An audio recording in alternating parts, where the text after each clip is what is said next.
Torna la grande festa di Ferragosto in Prato della Valle, organizzata dal comune di Padova e da numerosi partner. Ci sarà, come 2 anni fa, un grande palco musicale nel Lobo di Santa Giustina, dove si alterneranno DJ, speaker radiofonici e cantanti internazionali come Kaima, Leonie, gli italiani Fasma, Longo, Fit, Martina Corona, gli emergenti Greta, Tommaso Cesana e Miss Mooney.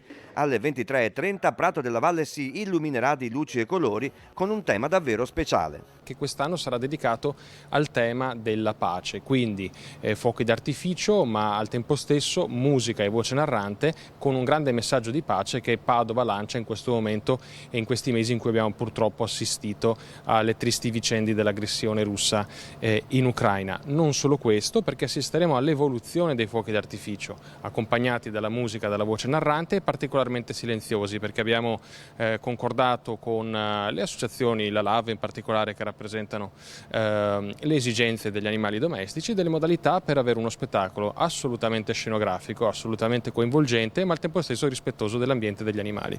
Esplosioni di pace e a basso impatto acustico, quindi. Appuntamento in Prato dalle 21, a ingresso ovviamente gratuito, e alle 23:30 i fuochi. Uno speciale DJ set con Diego Broggio chiuderà la serata.